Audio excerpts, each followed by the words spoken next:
The lunacy continues every Thursday night following JCW Lunacy. Join your host, Mac Davis, Noel Harlow, and Jeff live for the JCW Lunacy Post Show. Special surprises, exclusive news, killer interviews, and footage. So when the final bell rings and you still want more, Mac and Paige have the score. Blood on the canvas, jokes in the chat. We laugh, we gasp, we run it right back. Face paint dripping, crowd still chanting. We go live while your heart's still panting. Lunacy Wrestling Post Show with Mac Davis, Noel Harlow, and Jeff Lay.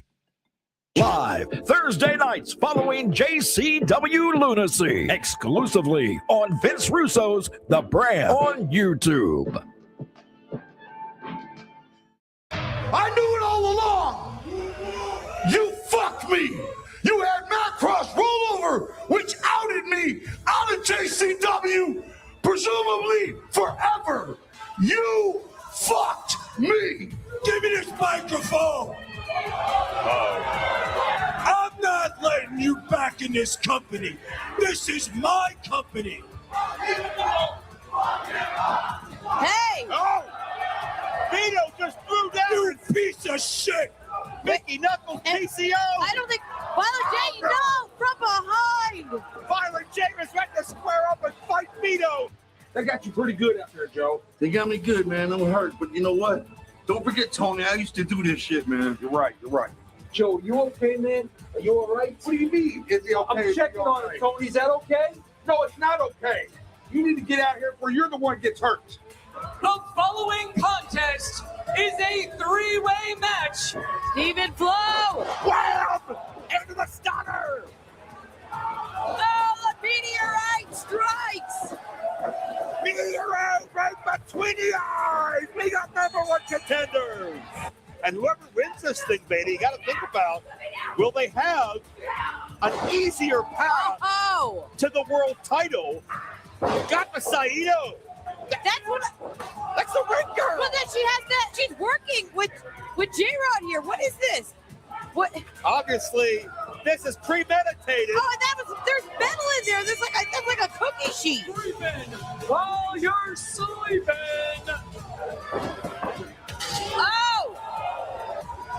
Oh, and Facade off the ropes. Take to the air too many times. Springing into a DDT. O'Connor roll, stacks him up. No, could keep the shoulders. What's that? Hey, the tights. Wow.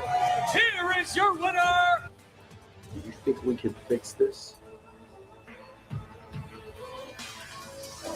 I'm going to get back to you. You've been here for a cup of coffee and you've already gotten your ass kicked. That's fine, Matt. That's fine. After all, my name is Violent J. Salute violence as a welcoming party is just fine with me. But since I've been gone, I've been watching this place, and I don't like what it's become. Because what I see out there is a hurricane of insanity. Whoa, wait a second. All the way out into the crowd. Oh, Genie landed on his head. And Mickey. And he can move. Oh, not like this. My God. We have new champions. They have been in witness protection, hiding under clown faces, living a juggalo life, you son of a bitch. So, fellas, next week, you guys are dead. Good night and arrivederci.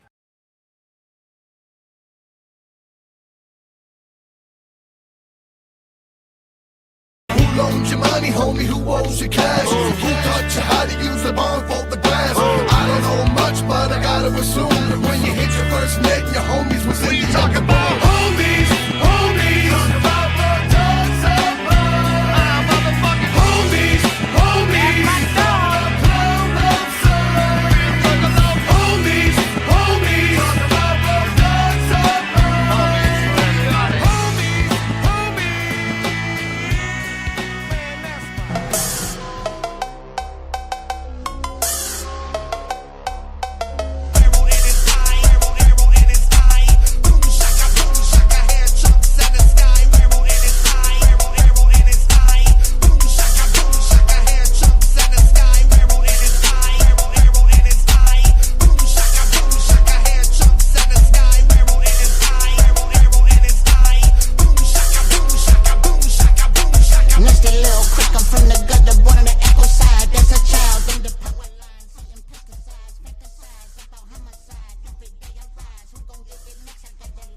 Hello, everybody, and welcome to your JCW Lunacy review show called Insanity, live right here at Hammy Media Group's YouTube channel, on the Twitch, and on the Patreon after the fact.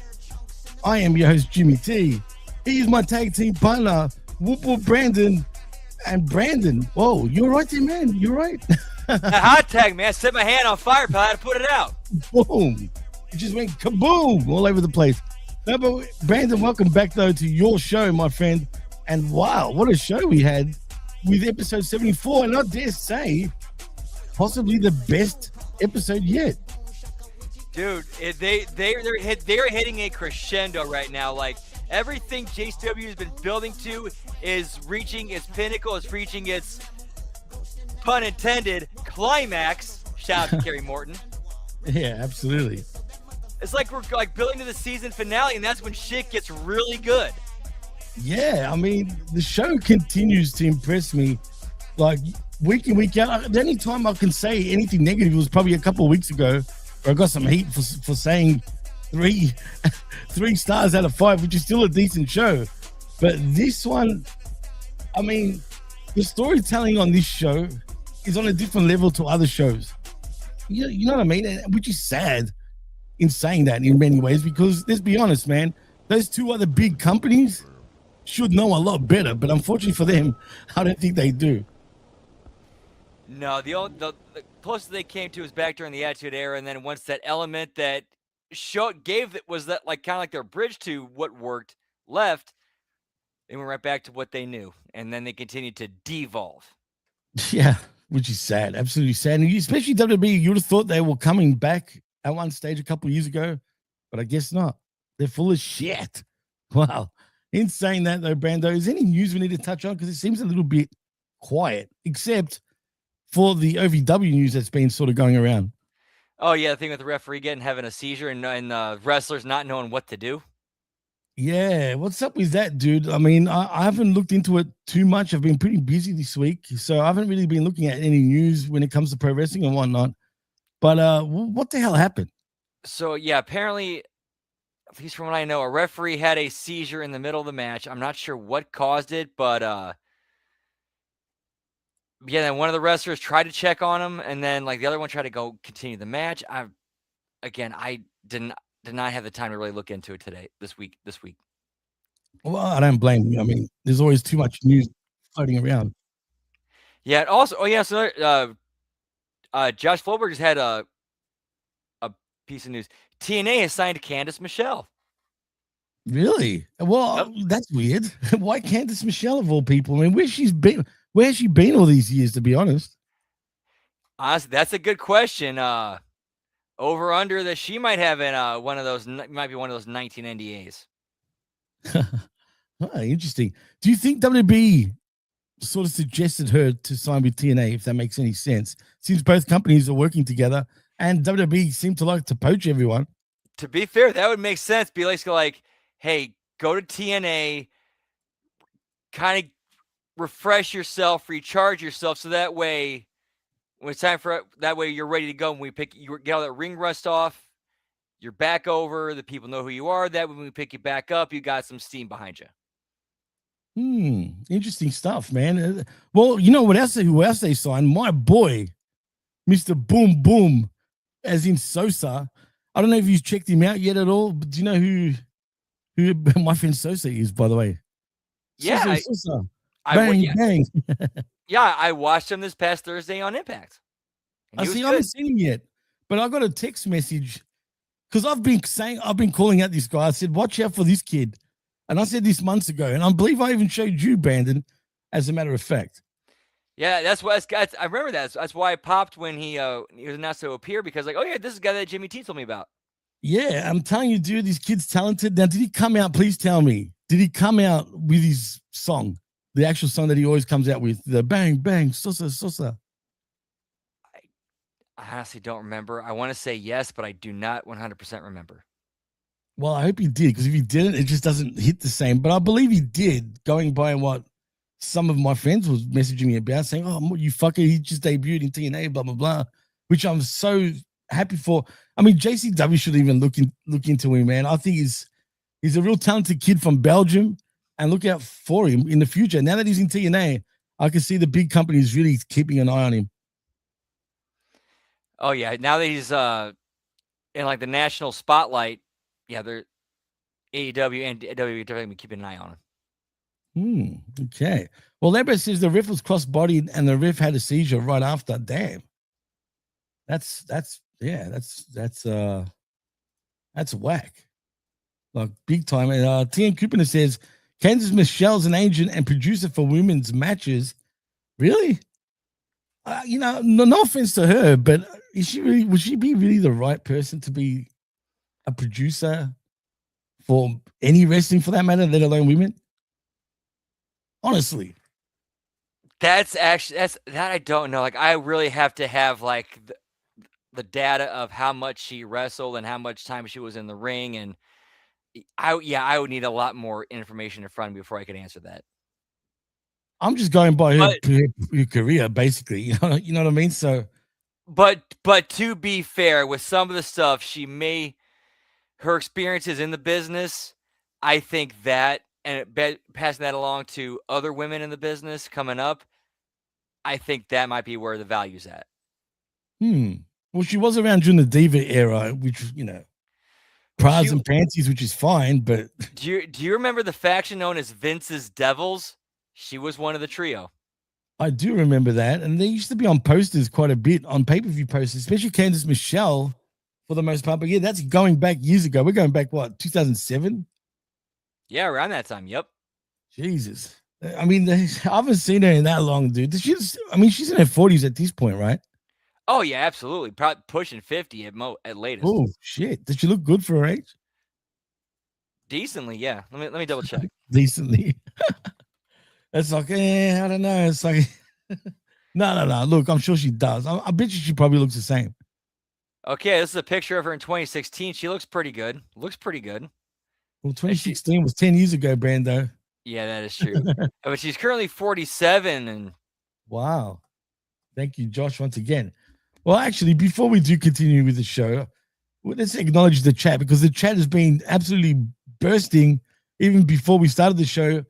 And sorry for starting an hour late. I had to do a few personal things, and I had to watch the show. That's basically why I wanted to start an hour later.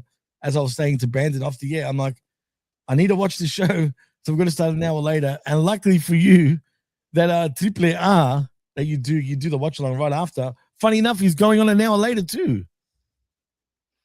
Yeah, because I think it's because of the Ray Day Reyes thing, special 3-week special they're doing. Oh, okay. Is this like I don't want to say like a pay-per-view-esque or PLE-esque type of show, but is that what it's meant to be, or it's just a normal show with a gimmick over it? Honestly, I think it's like their version of Clash of the Champions. That's what I'd compare it to. Is it a strong card? The main event tonight is Rey Mysterio defending the AAA Mega Championship against El Hijo de Vikingo. And if you mean Dom Mysterio, by the way. Yeah, Dom Mysterio. And if Dom wins, then Vikingo does not get a shot at the title until while Dom is champion. If Dom loses, he has to leave AAA. Lebra says WWE's helping Brandon out. They helped me out, bro. What do you mean? They actually helped me out. But anyway, let's acknowledge the chat, shall we? Because as I just showed, we got Labrat in the house joining us. Thank you once again, my friend. He's always been at the bananas too, Sonny's DNAs. You're a character. We've also got Radio Face saying whoop whoop fam and Labrat too. I'm out of Fago, so I made coffee instead. Oh, dude, come on. Really? Did you have to really make coffee? That deserves this one. You need the Fago, bro. Come on. But anyway, thank you for joining us, my friend. The final boss engages in the house. Thank you once again for joining us. We got Dan Heffron also in the house saying, whoop, whoop, I'm ready to go insane. Trust me, we're going to go insane. All right, Dan. Yeah, exactly. Who else have we got in the house? I know we've got, I think, a few more. We've got Soul-878 saying 74 was the best episode yet, in his opinion. I wholeheartedly agree. As I said to you in the chat before the show started, I truly think this was the best episode. And who else have we got? Do we have anyone else? Oh, yeah, we got TN Couponer also in the house. If you need coupons, click on TN Couponer. He's your man for it. Believe me, he's the best in the business. Straight up. So go click on him, and thank you, Josh, for joining us. And I think that's about it, I think. Oh, well, no, we've got Nelson Kelso also in the house saying, hey, Dan and Labrat. And that's it. So far, that's who we've got. We got a busting chat in the chat. So we appreciate all of yous that's joined us week in, week out. And also, Final Boss says, Marie Canales aged flawlessly. She has, actually. I'll give her that. I mean, she looks exactly the same, right, Brandon? She hasn't changed much at all. Yeah, and she didn't do, and guess what? She didn't do any like plastic surgery or any cosmetic enhancements. She just aged naturally and gracefully. Yeah, that's crazy, man. Josh with the facts, as per usual, saying Candice Michelle debuted November 2004 and released June 2009. Wow, that's a pretty long run. Yeah, someone like Kansas. Yeah, especially during that time period too. Oof. I mean, speaking of the Devils, wasn't Vince's Little Devils? Ha ha ha, pal. Wasn't what's her name also part of it? Oh my god, she was in TNA afterwards. The redhead, I forgot her name for some reason. I've gone blank. Christy Hemme. Christy Hemme, wasn't she also part of the Devils? I think she might have been feuding with them, like one of the main baby faces feuding with them. I don't think she was part of it. Either way, she was associated with them, if you know what I mean. And what I'm trying to get at now, you've heard the rumors. Apparently, she's one of the women that has signed a no disclosure. You know what I'm saying? I don't want to say for sure that it's her, but I mean, there's strong rumors out there that she's one of the women. I tend to believe that because let's just say one of the heavy rumors I've heard. I actually not going to go there. Sorry. I'm not going to go there. No, go. Say it. It's all right. We're here on Lunacy, bro. You can say whatever you want. Let's just say I've heard chatter, but nothing really substantiated that she was the woman in TNA that talked to Russo about her experiences. Now again, it makes rumors and innuendo, but the timelines and that at least lines up and would make sense. Other than that, nothing really connecting it. Well, Labrat says, I heard the same thing, Brandon. And Dan Heffron says, prior to wrestling, Candice Michelle's a Playboy TV host. Guessing that's how Johnny S found her. Yeah, just like Candice Michelle, Vince. I can't do it as good as everyone else can. But, people power. Yeah, people power, Vince. It's in my pants. Anyway, I don't even know why that guy is even back. Have you noticed he's been doing freaking signings and some sort of indie shit as well? Hey, man, having to pay lawyers is going to drain you, pal. You can only make money on pump and dumping stocks for so long. And then when you're out of it for as long as he has been, you run out of funds to pay these lawyers, pal. God damn it. Yeah, well, I mean, that goes to both of them just quietly.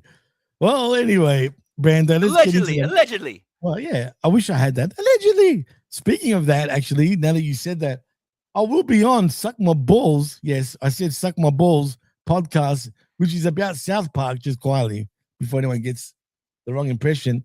After this show. Suck my balls. Suck my balls. I love that intro. So I'll be joining MSG actually on that show, but we're not live though, I don't think. So, yeah, but it should be fun. I've done it another 3 times previously. It's always fun doing shit with MSG, especially when it's not about wrestling for once and actually talking South Park, which is quite funny, man. His show is awesome. But anyway, that's for later on. But let's get into Lunacy, shall we, Brandon? Because this was, I mean, it makes sense why it felt special. It was in Detroit after all, right?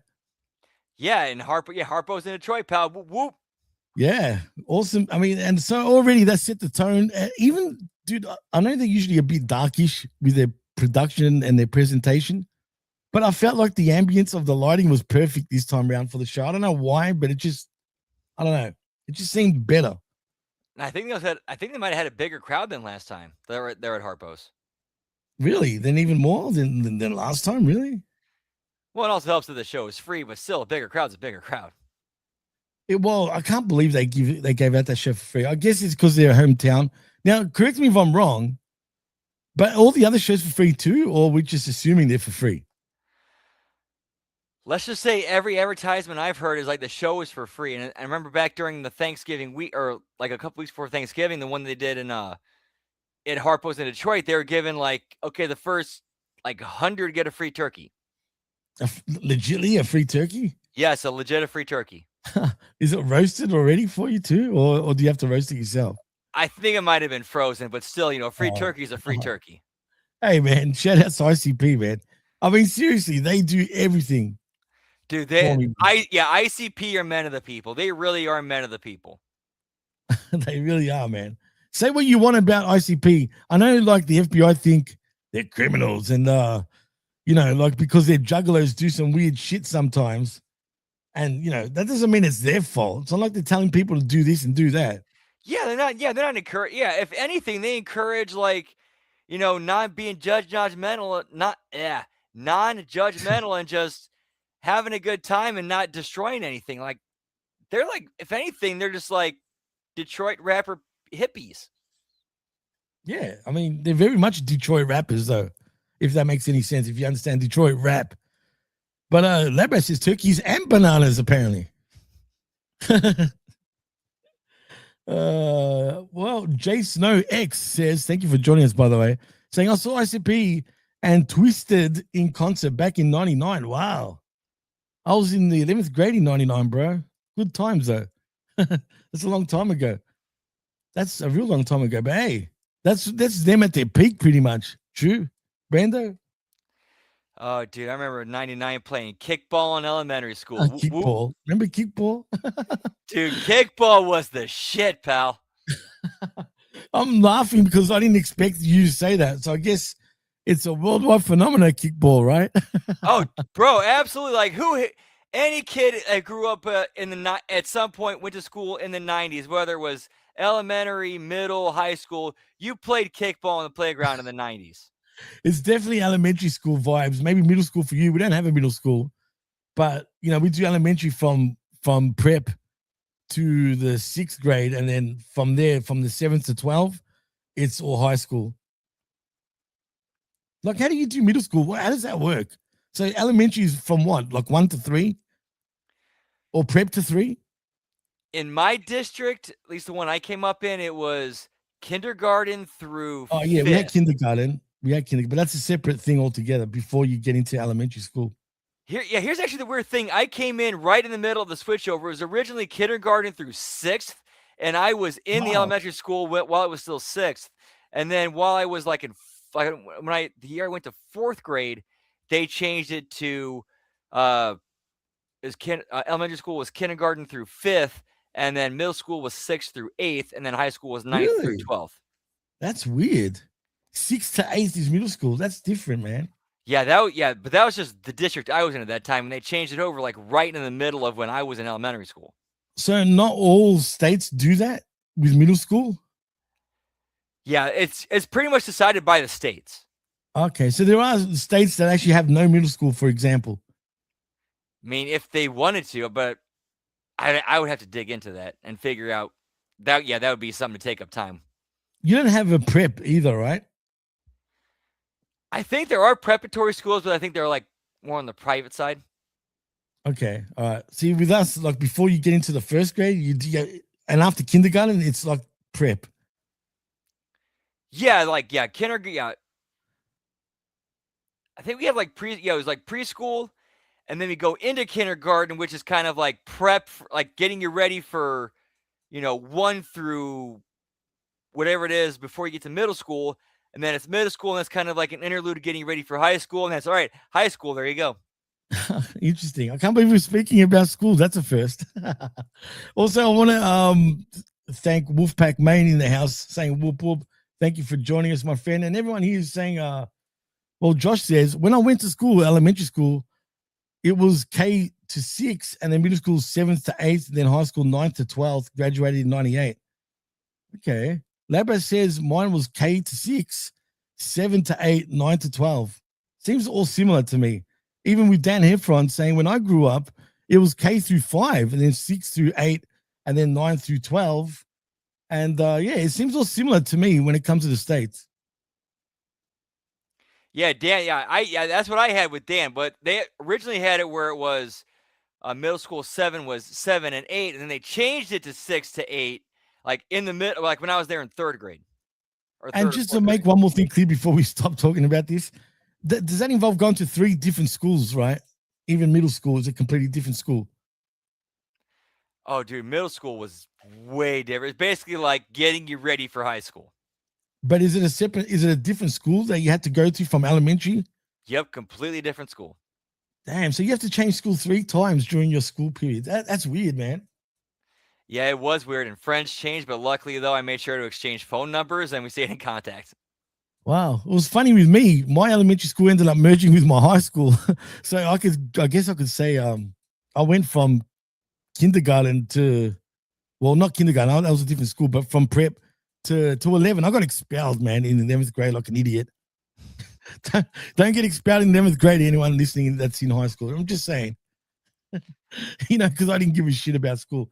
But anyway, that's just me. Maybe I'll talk about it more in the future. But for now, let's get into lunacy, though, Bando, because we do come from Detroit, Michigan, of course, from the Harpo Center? Give me Harpo's, pal. Yeah. And, I mean, geez, man, this show started off, obviously, with an ad for the Lunacy post show with Mac Davis Page, Noel Harlow, and, of course, our very own, well, actually, where is he? Is he in the chat somewhere? He hasn't shown up yet, but he'll probably pop in at some point. Do you think he will show up? I honestly don't know. I mean, that dude, he works so hard, man. If anybody deserves a night off, it's Jeff. Yeah, no, absolutely, it's Jeff. He's a workaholic, man, but he always has time to also interact with all of y'all and all of us. So I bet you he'll turn up. Say his name and he appears, like Labra says. Well, Wolfpack was in Detroit. Yo, Wolfpack, did you go to the show by any chance? If you did, let us know in the chat. He did, yeah. He said he was in front row. Go up a little higher. Oh, yep. Yeah, he did. He was. Wow. Oh, awesome. Dude, tell me how your experience was, man. We'd love to talk about it because that's pretty cool. That's the first time we've had anyone that actually went to the live show right at the start, man. Cheers, genitals. Whoop, whoop. Cheers. He says, shout out to Harpo's. I was there. That was a special show to be there, too. Yeah. Whoop, whoop. Well, anyway, as we were saying, we are from Detroit at Harpo's. And, man, we started off with, I mean, it is the Brothers of Podstruction, or is it? Get me the Ciccone brothers, pal. Well, to be precise, let's just get this clear. So he welcomed the ring announcer, Mark Roberts, welcomes everyone to Lunacy and introduced the Brothers of Podstruction in Yabo and Ruffo. But then we see 2 men walking out in leather jackets. You know what I mean? And basically, one is called Danny the Drill, formerly known as Yabo. And then he introduced his brother, Johnny Twitchin, 2 times Ciccone, formerly known as Ruffo, and the Brothers of Ciccone. Dude, I'm not gonna lie. They looked great like this, right? I kind of like the mob thing. I feel like the only thing now for me, what's his name? Danny the Drill. I'm gonna get used to that for now. Danny the Drill, he done the accent, hit it out the park, man. He sound like a legit mobster. But Mr. Twitchin, he was trying a little bit too hard, and you can see why he wasn't talking on the mic too much. It makes total sense. That's probably his weak spot. He didn't really pull off the accent as good as his partner did, but it doesn't matter. It's irrelevant. Still, they looked the part, and that's all that matters, man. They killed it. I loved this. They basically laid everything on the line and explained why, we're in witness protection, so that's why we're bailing now. Thank you, guys. We appreciate being part of the Juggalo family. We got to go. And like you said, the Drill did a much better job on the microphone, whereas, Twitchin, at least he made sure to is good. He's good with the facials, and he was twitching all right, put it that way. He was fully twitching. He sounded like he had a Boston accent. Like, I don't know if he was trying to do a New York accent, but it came across more like a Boston accent. Hey, there's Italian mobsters in Boston. Why not? It works. Absolutely. No, for sure. For sure. I mean, to me, it is a stronger version of the, get the fuck out of here, New York accent. It's more like my accent a little bit. They've got, Get the You know, fuck element. out of here, eh? Yeah. Where's the cup of go, huh? Anyway, Labra says the clowns, this could have been Juice and Dominoes. I know. You know what? They gave me those vibes right off the bat. I didn't want to say that. You said it now, Labrat. But it doesn't matter. It's all right because they're better than Juice and Domino. I'm just saying. Wolfpack says, Too Tough Tony knows who I am. I did a drawing of him. Oh, cool, man. That's awesome. And he also said he was in the crowd with his black lunacy beanie on. Now I'm going to look out for you, my friend. Jay Snow says, Nuzio and Chuck Palumbo should come back with Vito and Johnny the Bull too. Oh, we're going to get the family reunion from WCW. Get me the FBI, pal. Yeah. The natural born FBI. The real full-blooded Italians. That's awesome. Not a bad thing. I enjoyed those two. Really surprising. Actually, didn't they win the tag team championships with Cherry as well? They did, yeah. Yeah, they did. Yeah, they're doing like the 50s greaser, and then their valet was a car hop girl named Cherry. Yeah. Well, anyway, let's get back to the show. So they explained, as you said, about what was going on. The crowd were chanting, "What the fuck," which is funny because let's be honest, that is a what the fuck moment. Because like, who the fuck are these guys? You know. But I have no fear because we see Violent J is here, and he's basically giving him like, you know, a heartwarming sort of like, you guys are Ruffo and friggin', you know, Yubbo, and you're still the clowns, you're still this, you're still that. Fuck Vito, basically he's saying. And so they were like, because they did put one of them did put their shoes on the floor, like symbolizing that they're not going to be the Brothers of Podstruction anymore. But that doesn't seem like the case, obviously, Brandon, because as I said, Violent J gave him a great uplifting speech to keep him as the Brothers of Podstruction, regardless of who they are. They were in witness protection. I guess they were rats, let's be honest. I mean, I hate to say it. Yeah, if you're mafia family under witness protection, that means you did some sort of ratting against the family. Who's that rat around here, huh? which to be fair was probably for noble reasons, which they're trying to frame it up as. What, like their lives are on the line? Well, yeah, it's like they realize, yeah, like them ratting the family out because like they're doing horrible things. Like, yeah, we can't do anything about that. We'll cut a deal. Oh well, I mean, I don't know. I mean, that's, you know, people don't like rats, though, Brando. But whatever the case, we like ring rats though. Whoop, whoop. We definitely love ring rats, but not actual rats that talk to cops. But anyway, dude, yo, now that you say that, I do have a wrestling training story I have to tell about. Oh, please, ring rats. Do. Okay, so one time, this was during when we were a training session. One of the trainees showed up while we were, he showed up late while we were already in the middle of just running through some chain wrestling and practicing and just doing some drills and whatnot. He shows up, and then he's like, we all greet him. He's like, what? And he's like, hey, what's up? And he starts looking under the ring aprons, looking under everything. And we're like, what are you doing? He's like, I'm looking for ring rats. And we're like, hold on a minute. Hold on. Please tell me he wasn't being legit. Like, he was actually looking for rats around the fucking ring. And when I say rats, I'm talking about legit rats. We'll get there when I finish the story. Oh my God, bro. So he's looking under the rings, and I'm like, and we're all like, what ring rats? There's no ring rats here. And like, well, I just want to make sure because, I was told that they like ring rats, they go through your bag, they take your stuff, they dig through all that. And I remember having to deal with them. I grew up in a barn. I grew up in a farm and having to shoot them in a barn. So I was making sure there's none in here.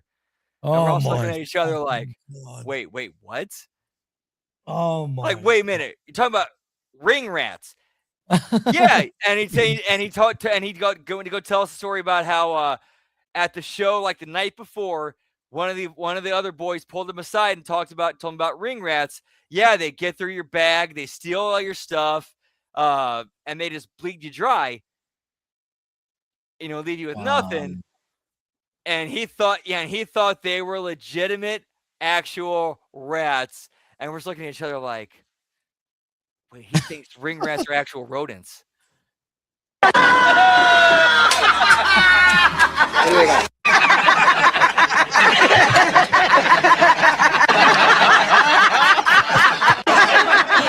I mean, seriously, that is ridiculous, bro. That is what you call down here a straight up dumb cunt.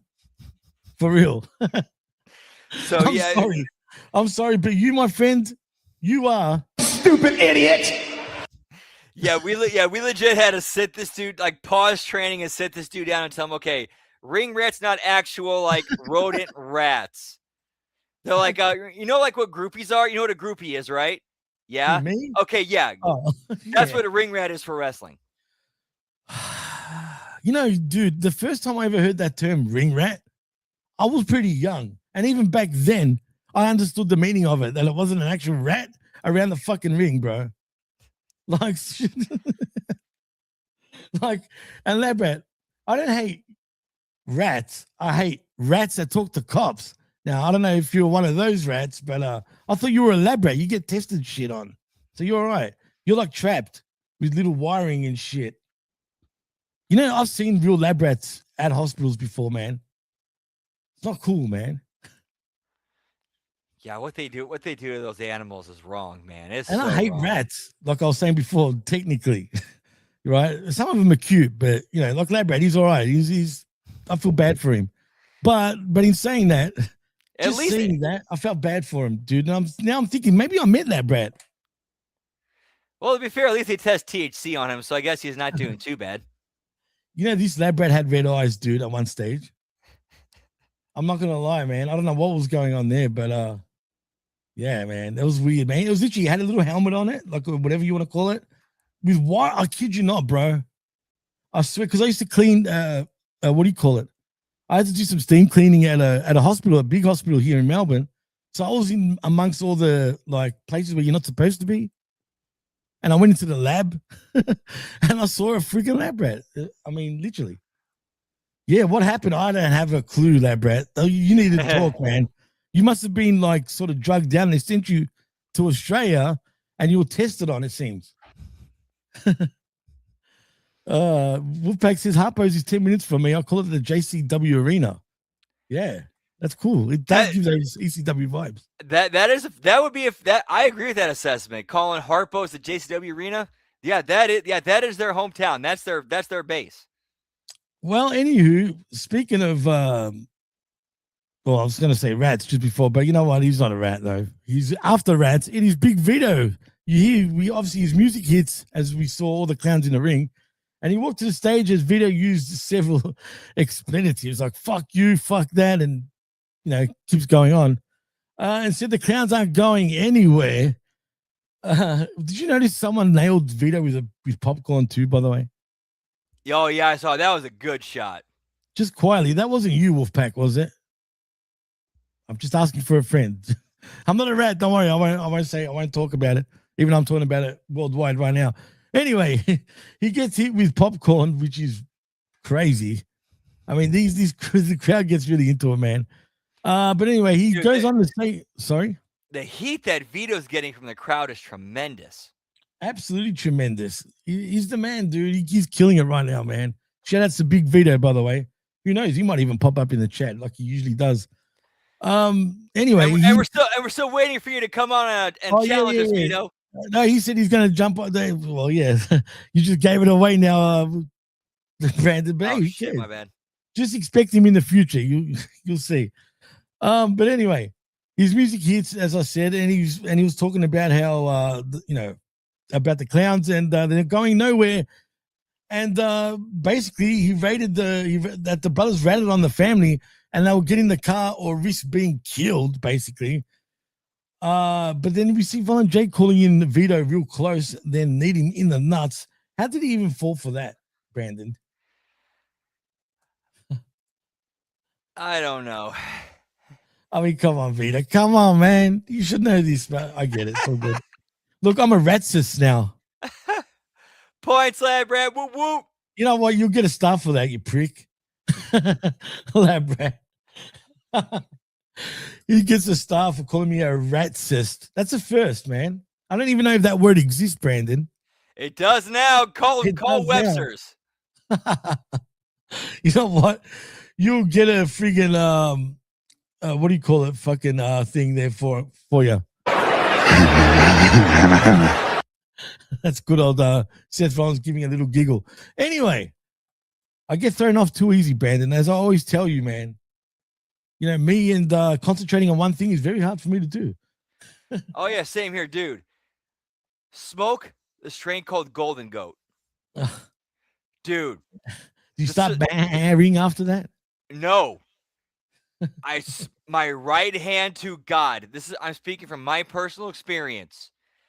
Golden Goat. I smoked that one night. I was so locked in, concentrated on the game I was playing that I forgot I had food sitting behind me, like I do right here. Like now? Like I do right now, for 2 hours. Wow. 2 hours. You didn't even get the munchies? Did not even get the munchies, and all of a sudden I was thinking like, this one cannabis strain could put Ritalin and Adderall out of business because what? Yes, that's how focused and locked in and concentrated I was. Are you saying this shit was laced with meth, possibly? No, it was like an actual, like a straight up weed strain. Yeah, but it seemed like it gave you a real upper. If it's like Ritalin and what do you call it? No, it wasn't an upper. That's the thing, though. There was no upper. I was just locked in and focused on the task that I had set myself on. Okay, I'm going to play this game and kick some ass at it. And that actually enhanced that focus and concentration on that to the point where I'm like, oh shit, I've had this food sitting behind me for 2 hours. What the fuck? Wow. Yeah, well, I want weed like that, pal. Give me weed if it's going to do that. Golden Goat. Golden goat. I'm always smoking the good old Widow, man. The White Widow for the most part. Oh, White Widow's good. White Widow's always good. That she makes me want to go to bed, bro. Straight up. Oh yeah, yeah. What's the White Widow? Once you come down from the White Widow, you want to come down. Or you want to go to sleep. Yeah.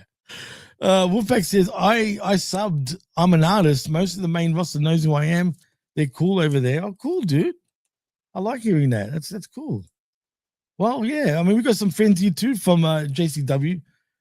So expect some good things on this very show. I'm surprised. Someone called his name and he still hasn't appeared. And I'm talking about Jeff Lane. Jeff, where are you, dude? I know you're in the chat somewhere. He will come on. He always does, even when he's not listening. He will appear towards the end or something like that. I know you're there, Jeff.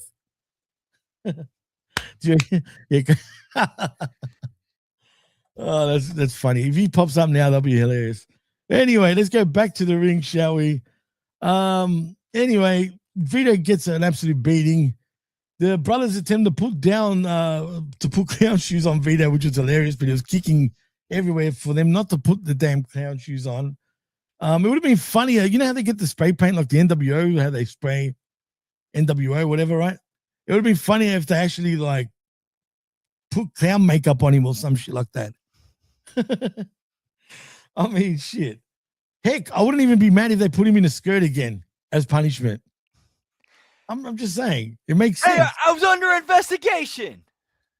That was actually, I don't know if you saw that or not, but that was actually addressed in a backstage segment like a while ago with Vince and Vito, where Vince brought that up and Vito said, I was under investigation. Just quietly ready, McReady. If you have to delete nothing, it's all good. But as he said, focusing during gooning doesn't count. You don't have to delete shit here. God damn it, pal. Yeah, I'll give you a bell for you to start, all right? Anyway, you do what you need to do. You don't have to tell the whole public, but, it's all good. We don't have to discriminate here on Insanity because we're all a bit little fucking cuckoo. And Juggalos don't judge, as Violent J said during the opening, during his promo. They don't judge. They actually do. Well, if you're not a juggalo, you get judged, but I'm just saying. Anyway, Vito didn't have a good friggin' start, but have no fear because we do see PCO and Mickey Knuckles making the save. They run to the ring. They jump the brothers, but then we see Willie Mack and Too Tough Tony ran out with weapons to run off PCO and Mickey Knuckles. Too Tough Tony said that Russo made a match for the tag titles with Too Tough Tony and Willie Mack against PCO and Mickey Knuckles for tonight. Are you excited, Brando? Yeah, this should be a good match. We've seen them before, and with the dynamics that are starting to change and the way the storyline's going, we might see something different tonight. Wow. Well, we'll get to that as we do. Next, we go to a backstage segment. We see Matt Cross knocked on Vince Russo's door. Russo said Cross is an independent contractor he paid to take out Kerry Morton. Russo wanted to know what Cross wanted. Cross wanted a match with Caleb Conley where if Cross wins, he would be the chosen one. And if Conley wins, Cross leaves JCW for good. This is weird to me. I'm not gonna lie, only because I just don't understand how we got to that. Like, that's simple. This guy was there to take out Morton for how long, dude? How long were these two scrapping it out? About 2.5, 4 months. At least, at the very least. I know they were even going before we begun doing this show. Because now, from the beginning of the show, I started watching this show full time. And you kept me up to date with what was going on previously. Yep, I think, because back when Russo first got involved with JCW and was writing for them, the first time that Kerry Morton and Matt Cross interacted was that match between the two of them where Morton was Russo's representative and Cross was Violent J's representative to see who would get control of JCW. And Cross was the one who double-crossed Violent J and laid down for Kerry Morton. And then we're just gonna. This is why I'm a bit skeptical about the way this program just went. So now, basically, if he loses, that's it. Russo doesn't care anymore now, I guess. And even though they were doing business, I just felt like that was a little bit rushed. The way they're just putting a bow on it, if you get my drift. Yeah, but to be fair, though, it's been about 4 or 5 months like that. Yeah, this is kind of like if we're looking at weekly episodic TV storytelling, this is actually a little bit longer than when we actually get to a season finale. Right, but that's my point. It's just like that. We're just gonna end it after 4 months or longer, and we're just gonna. Anyway, we'll talk about it again when we get to it. Honestly, in my opinion, I think that we're in the midst of a Vince Russo babyface turn. It feels like it. It definitely feels like it. He's changed since he's been back for personal reasons. He's a different Vince now, but is he playing everyone? That's the thing, though. Here, and honestly, I will say this based on everything that I saw throughout this show. I think what he's doing is using his experience in knowing how to get into wrestlers' heads. Yeah, exactly. Basically, he is gaslighting them, but it actually is for their best interest. In a weird, fucked up way, he is doing nefarious things to get in people's heads. But it ends up being for the best, for their best interests. Or is it for his best interest?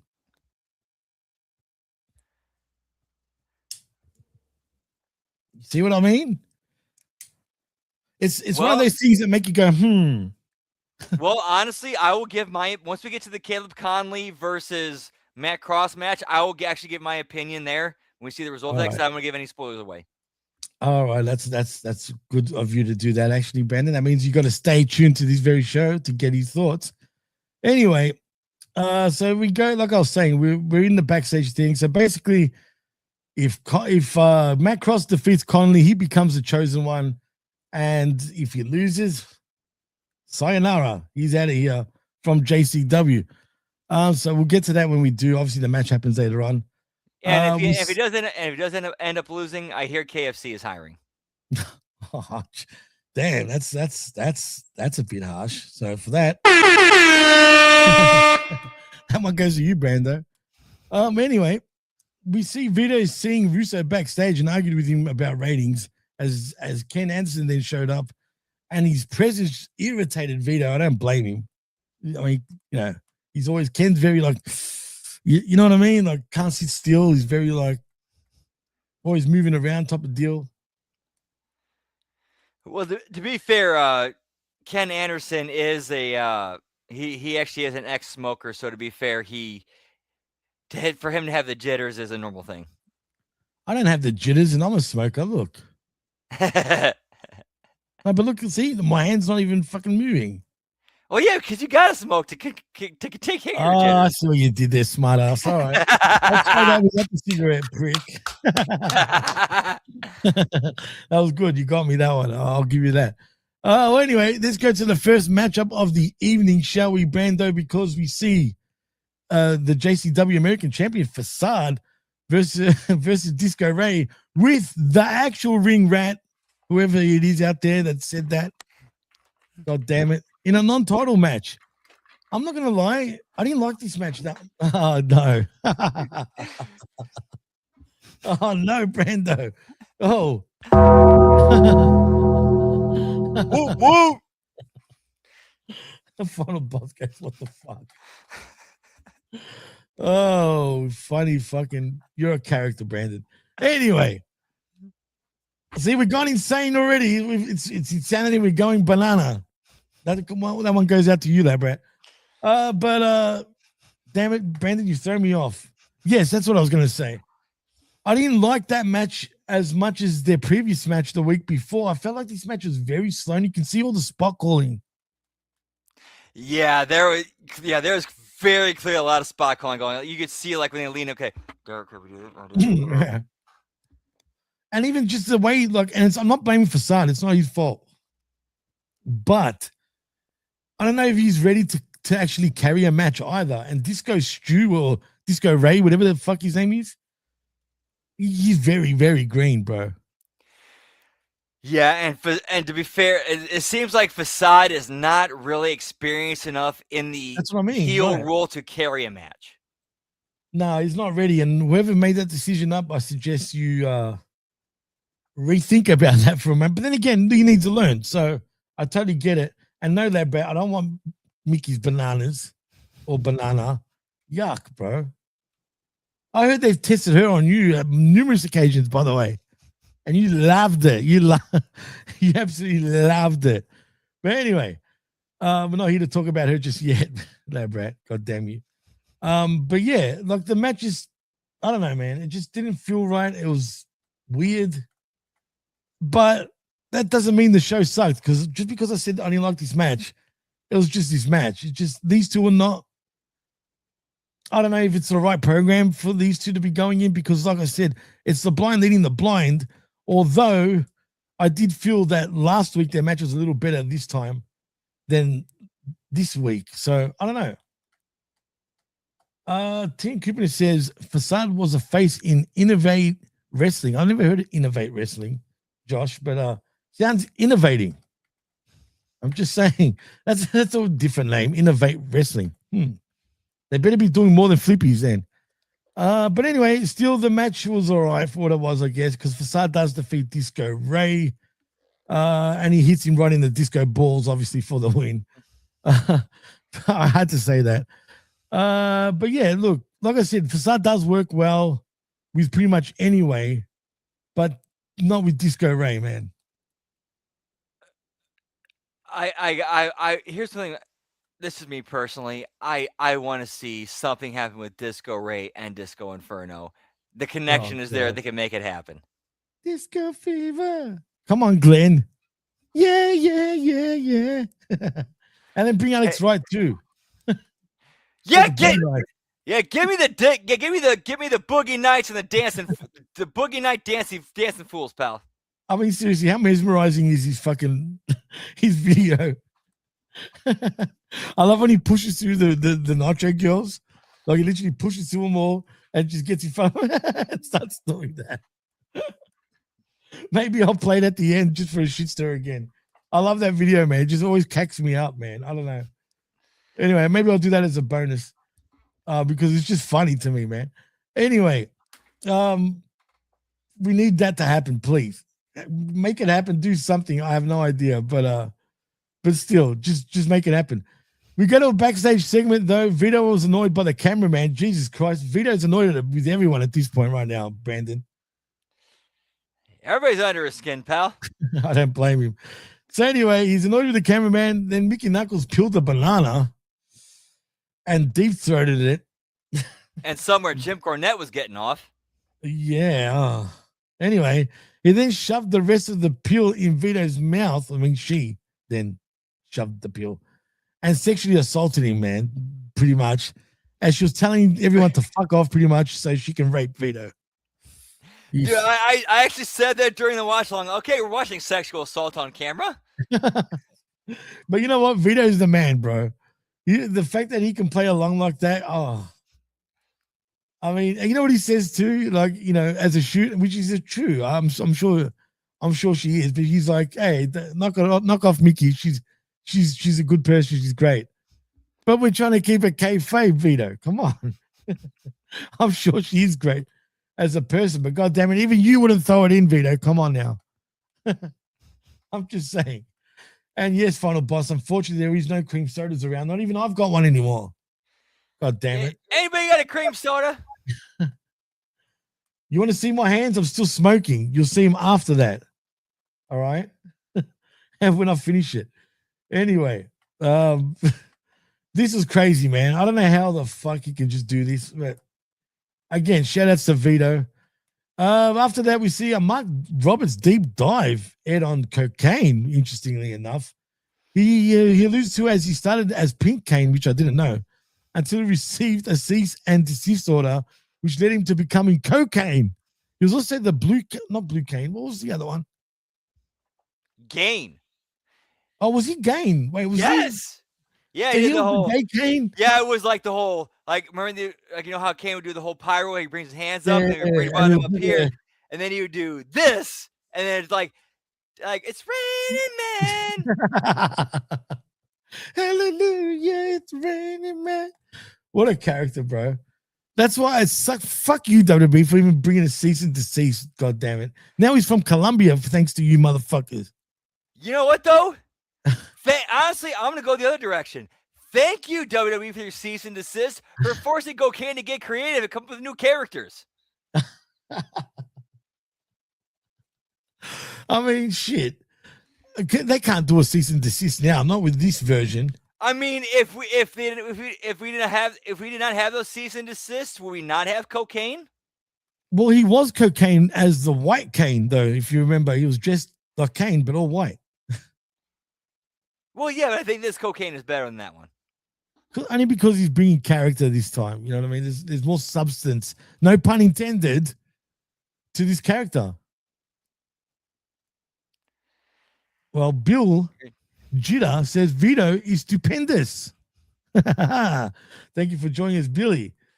He very much is stupendous, as a matter of fact. Josh says AEW and WWE should take notes on how to getting to know the getting to know the wrestlers.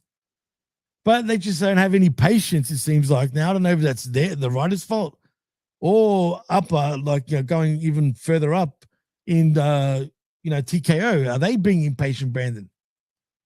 I think so. I think they're seeing like the attendance and whatnot and ratings dipping, and they're panicking, and they're kind of hot-shotting shit instead of realizing, okay, we need to start doing things long-term to build to better business down the road.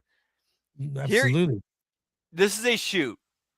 Here's one thing I'll never, ever forget, because I feel this is one thing where I remember being like, wow, this is like the first honest like car mechanic I ever worked for. And he spelled it out for me.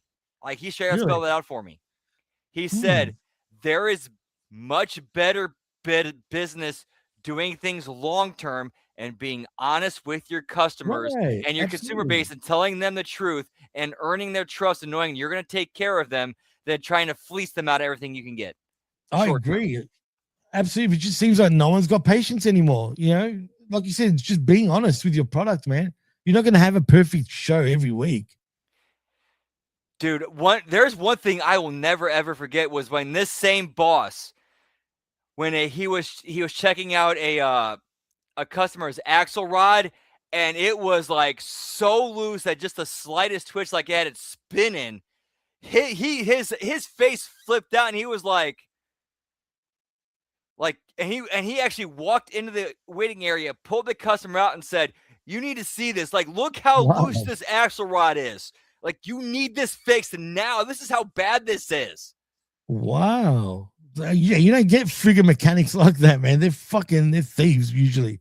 If you don't know a friggin' mechanic personally, it's very hard to get an honest mechanic, man. They'll fucking do something so you come back. Yeah, I felt so blessed and fortunate to learn from a mechanic who was like, "No, I do business the right way. You do long term, you build business and get better by being honest and upfront with your customers and trying to lie to them and fleece them and get what you can out of them on the short term." Absolutely, I agree with you, man. 100%. Luckily, I got close friends with the mechanics, man. Otherwise, yeah, I can't stand mechanics. I hate talking to them. I can't stand them. And Labrat, just quietly, look at my hand. Do you see it moving? Or it's slightly maybe, but no jitters here, brother. Well, yeah, you had a smoke. That's why. Come on, Lab. I mean, come on, Brandon. God damn it! How long do I have to wait after I've had a smoke? Well, I think more than 5 minutes. All right, fine. I'll do it at the end of the show. Fuck you, Labrat. No, I'm joking. I'm gonna say. And by the way, happy Saturday to you, RBV, my co-host on This Week in WWE. Check those shows out if you haven't already on the Patreon right now at HaminMediaGroup.com/patreon.com, or the other way around, actually. But also tune in Tuesdays, 3 p.m. Eastern for This Week in WWE, where we talk all things WWE and WWE only. And that's it. Anyway. No, Labra says, no, I wanted to see your hands during the Mickey segment. I don't know. I don't know if I want to show you that. But anyway, let's move on. As we see Flo Kane in Stephen Flo, that damn song. It's always in my head. Stephen Flo. In the back of what we're talking about. Screw him. It's too catchy. But anyway, it is Flo Kane in Stephen Flo and Cocaine versus the Outbreak in Jackson and Abel with Barnabas the Bazaar. This match was pretty fun. It was fun, man. I mean, but it was pretty quick as Flo Kane, Stephen Flo, and Cocaine defeat the Outbreak. I mean, the Outbreak can't catch a break, pun intended, lately. I mean, geez, they're kind of getting hot-shotted a little bit. Right, and the way they're being written is like they're kind of riding that fine line of like they're doing their thing. They're not baby faces. They're just heels. They're the Outbreak. Yeah, they're nothing. They're just the Outbreak, right? I know Barnabas is the one that's always talking for him per se, but do we need a bit more character development with these guys? Do you think? I do. I think we could see a little bit of something extra with them, like maybe some backstory of what led them to be, zombies. Well, it's pretty obvious that they probably got bitten by zombies, right? Oh, dude, what if I'm just spitballing here and fantasy booking and being and being this fan?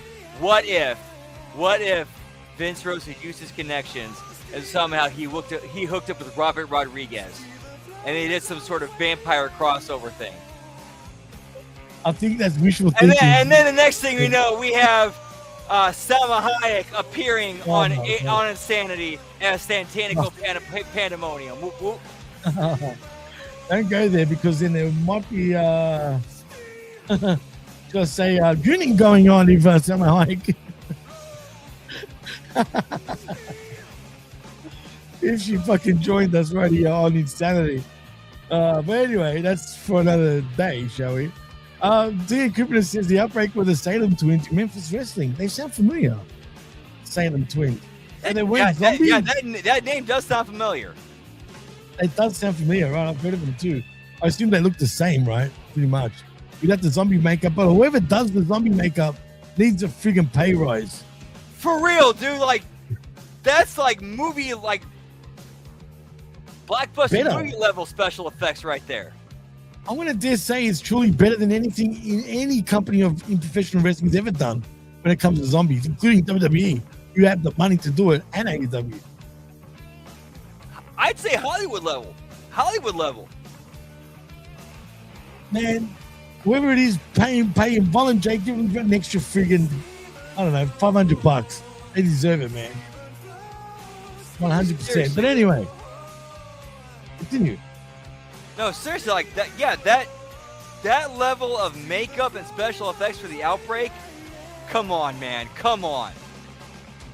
Well, Josh agrees with us. He says, I agree, Brandon and Jimmy. I mean, really, it's that good, man. Nelson says, Cocaine gave cool insight on how he works the crowd without speaking. See, so he was basically out of character in this podcast. Yeah, Flynn. the mask off. He was, it was kind of sort of, it was in, Do you like that? The fact that he was out of character, or should he be in character? If it was Hatchets, Heels, and Honeys, yes. But I think Backstage Pass is kind of like the JCW version of Unreal, but done right. Done the right way.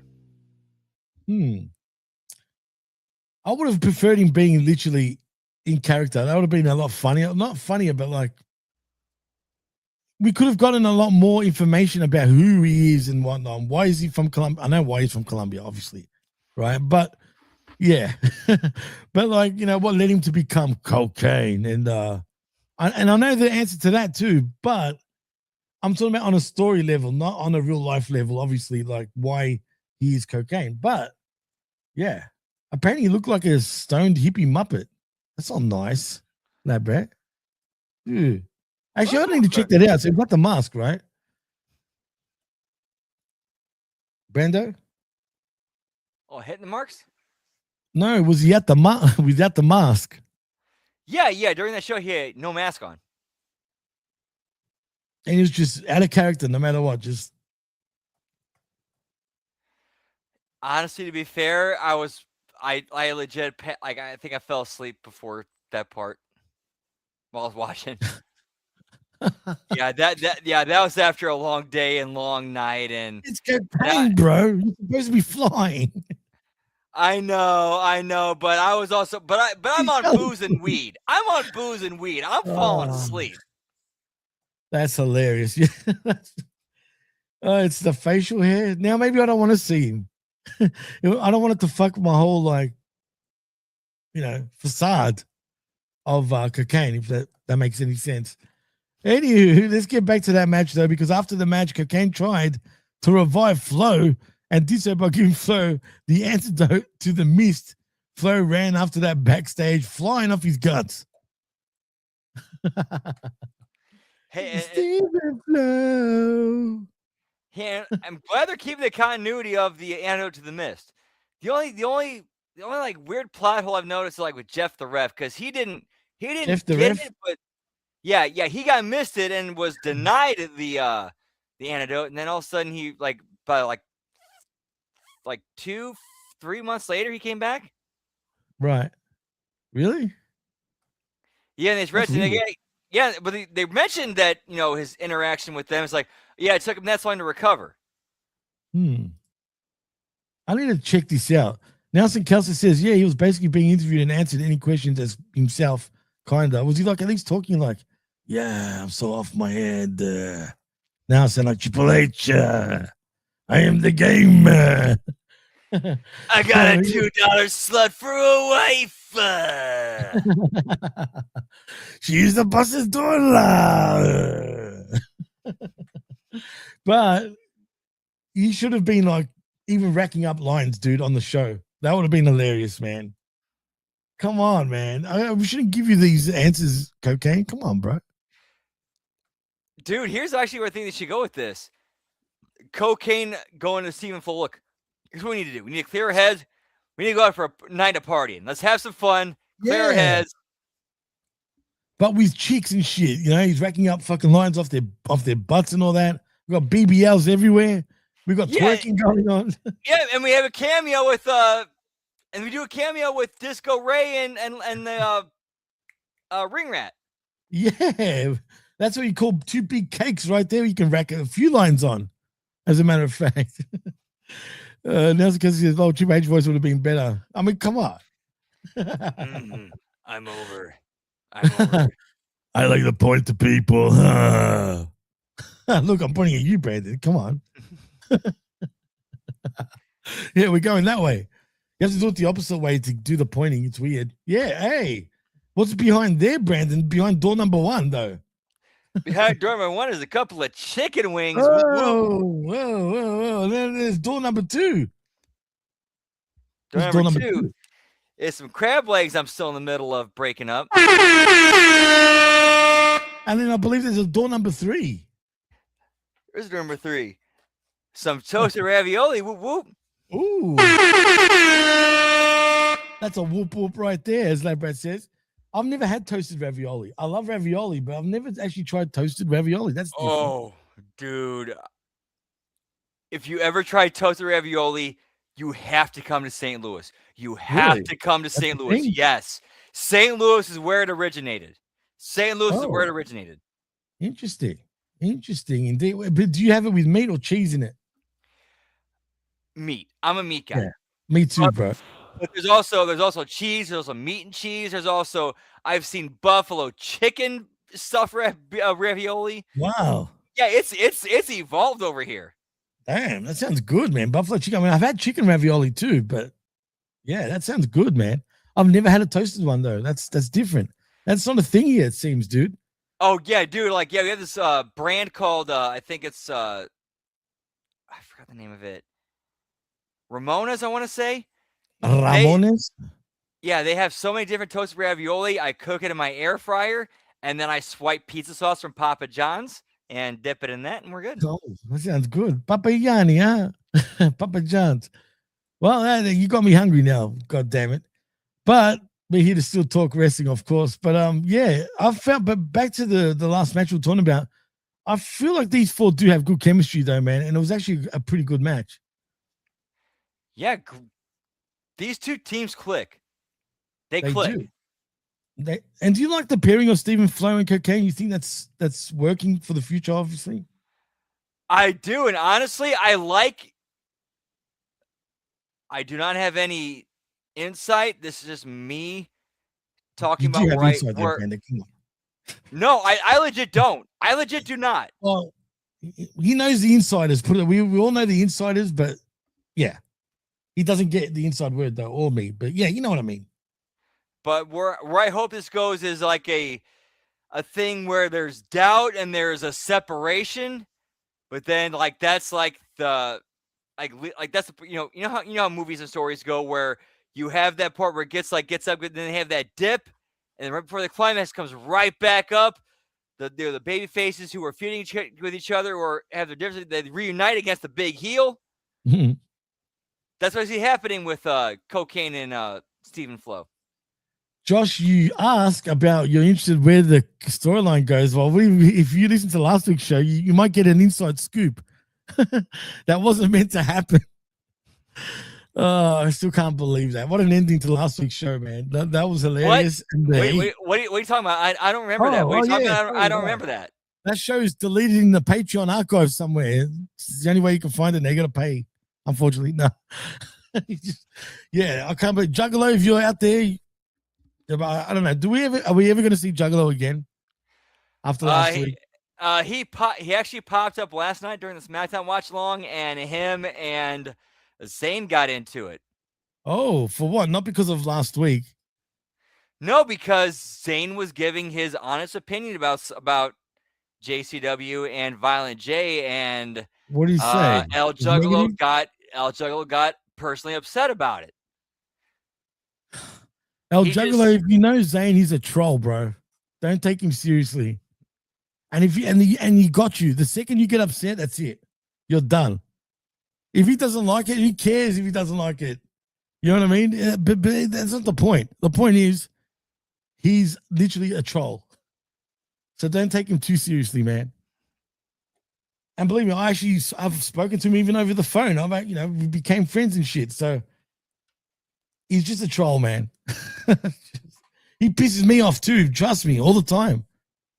But once you get upset like that, Labrat says Zane didn't like his speech pattern. That's a shoot. That's an absolute shoot. That's what the whole thing was over. Zane was saying, I don't like Violent J's speech pattern and cadence. That set off El Juggalo, and it turned into a whole thing. I don't see anything wrong with Violent J's cadence, to be honest. But that's interesting that he'd think that way. But if that's his opinion, that's his opinion. Clearly, he doesn't like white guys look like clowns. I'm just saying. You know what I mean? I mean, shit. I'm just saying. Like, clearly, that's just, I don't know. Maybe it scares him. Who knows?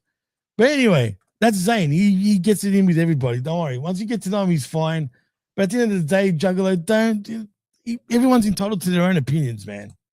Even if we don't like it, it is what it is. But they're entitled to their opinion. We all don't agree on shit. Like, it is what it is, you know? At the end of the day, we're family. Whoop, whoop. HMG fam. Bearcats in the house. Whoop, whoop. Yeah, Bearcats. Whoop, whoop. I used to have a different cat. Not a bear cat, but another one. Labrat would remember that pretty well, actually. Final Boss wants to know, though, who argued, Zane or El Juggalo? Both of them. Didn't you hear what he just said? He said he didn't like Violent J's cadence of him talking on the mic, and El Juggalo took exceptions to that and got pissed off and started arguing with Zane. That's how it all started. Yep. That cannot say anything better. That's exactly what happened. And I didn't even see it. That's just from what you explained. That's what it was, right? So, yeah. Yeah. Zane gave his opinion. El Juggalo got upset and took it offensively and personally and went off on Zane, and then just went from there. Well, sorry, Juggalo. That's 2 strikes, buddy. Already, no, we're not going to, don't worry. You're always part of the family. But you're on a roll, buddy. You're getting heat from everywhere and everyone right now. And you said it in front of Jeff Lane, which is even funnier to me, bro. Of all people, he said it in front of Jeff. Can you believe that? Oh, Jeff's already gone off on him on X. Oh, really? Did he go off on him? No way, bro. Yeah, like a month or so ago. No way. No way. About what? I mean, what happened? Because of that? No, something different. Something completely different. So he's already got heat with Jeff already, like previously. Yeah, because like Jeff feels like, and again, I in this with Jeff's argument, I side with him. He feels like there's gatekeeping and blocking going on, where it's like, no, we're trying to open this to get more people on board.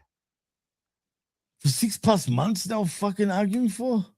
No, not 6. Like maybe like month and 2 at most. Man, Juggalo, come on, bro. Why don't you what's wrong with you, dude? Come on, man. Jesus Christ. So now there's struck 3 already. And I'm sure there's probably struck 4, 5, 6, 7. El Juggalo, come the fuck down, brother. And what's this? He asked for a block, Labrat? What, to be blocked from HMG or blocked from what? Is he lost the plot or what, this guy? No, I think like a block between Zane and Juggalo, something like that. Well, block him. It's up to you. It's your call, man. You know what I mean? If you can't stand what he says, then just block him. Or I don't know, whatever. Whatever fucking blows your hair back, Mr. Juggalo. But till then, just stop causing trouble, bro. He also says that El Juggalo hates the idea of a TV deal. All right, we're getting a lot of love for El Juggalo right now, but goddamn, he's said a lot of stupidity at this point. Let's keep getting insane, pal. I don't agree with most of the shit. Are you serious, dude? He wants Russo to fail? Oh, well, I don't know what his problem is, man. Clearly, he's got issues. But anyway, we're not here to judge. If he's got issues, he's still cool. He hasn't done nothing wrong to us, except for, like, you know, giving spoilers, but we're not going to say it over here. But anyway, backstage, we see Caleb Conley was waiting for Vince Russo, who finished using the bathroom. Caleb complained about Matt Cross, and Russo said maybe because Conley lost all the time is why TNA released him. Or just to mention, just quietly, have you noticed that's the second reference to a bigger company following a WWE mention earlier regarding Ken Anderson, Brandon. Yep, and I actually watched Caleb's time during in TNA. I kind of do remember him, TNA. He was pretty good during that time. I'm Caleb with a K. Oh, I do remember that. Fuck. I actually remember that. That's funny. That was him. Yeah, that was him. Yep. God he was damn. Yeah, he was like the what was it? The inspiration and the influence, which was it was Emma and Ashley. Like the Ashley was part of the Beautiful People. I forgot her work name. Oh, Love, as you know. No, not Love. It wasn't the Angela. other one. It was the third one. It was Angelina Angelina and Jolie? no, not Angelina. Not Angelina. It was Angelina and Velvet, and then there's a third one. Oh, fucking the Von Erich's daughter? No, the other one. So there's the fourth one. The one that's married to fucking Matthews. Yes, her. I forgot her name because you forgot her name. Madison Rain. That's the one. Madison Rain. Yes, thank you. She's in AEW now, actually, funny enough. Madison Rain. Yeah, she didn't suit the Beautiful People, in my opinion. I think the Von Erich's daughter being part of it was the trifecta for me. And just quietly, Zane's, you know what, Final Boss? Zane's good at dishing it, but he can't take it, bro. That's why he blocked you. It is what it is. And I like Zane, but he's like that. And now people want him to just appear as, assume Juggalo. We'll see. He might make a late running. Anyway, Conley said after tonight, Russo will never doubt him again, as he shouldn't. And then we see in the bathroom, Cocaine was trying to help Stephen Flo, who got irritated and said Cocaine isn't his goddamn mother and wanted him to take care of the outbreak. Ooh. Seems like not everything is all flowers and shit. Well, then again, it is cocaine, so it is sort of flowerish, right? Rainbows, lollipops. Sunshine, lollipops, and don't sing that song. It's going to fucking make me sing it now. Smoking cigarettes and watching Captain Kangaroo. I don't mind at all. Captain Kangaroo. That's me. But anyway, let's get into the next match, though, shall we, Brando? It is the match number 3. It's the Misfit Matt Cross versus the Chosen one in Caleb Conley with Vince Russo, funny enough. But, of course, this was a no-brainer. I mean, this is very obvious. As we alluded to earlier, though, the Chosen one, Caleb Conley, does defeat the Misfit in Matt Cross, so Cross must leave JCW. He wins via the Burning Hammer for the 1-2-3. I mean, shit. Here was the swerve. This finish was clean as a whistle. Caleb Conley was decisively beat Matt Cross. Well, think about it. Conley's younger than Cross, right? It makes sense. He did allude, Russo did allude earlier that he's kind of an old man or whatever. Was it Russo? Someone said it during the show. It makes sense, man, but that means he's gone. And you know what? I'm cool with that. I mean, I've seen Matt Cross all over in every promotion just about at this point. Right, and if the direction is Russo's turning babyface, then Conley should turn babyface alongside him, so that would make sense. Yeah, I mean, but Conley's such a natural heel, dude. Look at his face. How can you cheer that guy? Like when you think about it, right? You could say the same thing about Kerry Morton. Yeah, but he's got a. I can also see babyface in him too, though, dude. Which I think. I know where I'm now second guessing this. Like after this show, I'm now second guessing the Kerry Morton babyface turn. Yeah. Now I'm wondering. Babyface, right? That's why. What's up? Is it because of Russo now suddenly becoming babyface? Yep, and by guilt by association, Caleb's turning with him. Ooh, I thought of something. What if Caleb and Conley get together and then stab Russo in the back and form their own union, form their own thing? Why though? Good point. I don't know. Yeah, see, we need the whys before we can say that. Like, otherwise, they're just doing it for the sake of it. That's something AEW will do, really.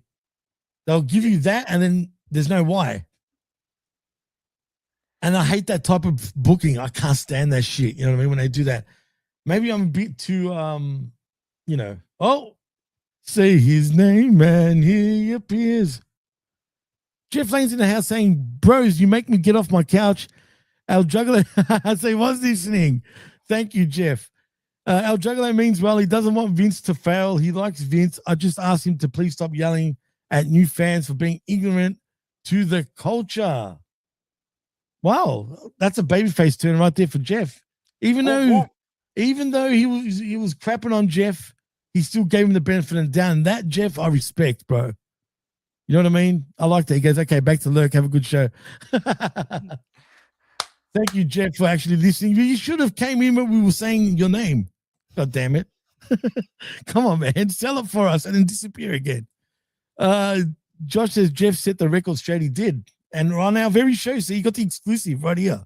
Thank you, Jeff. Thank you. Thank you. Seriously, thank you. Dan says, I believe in Jeff Lane.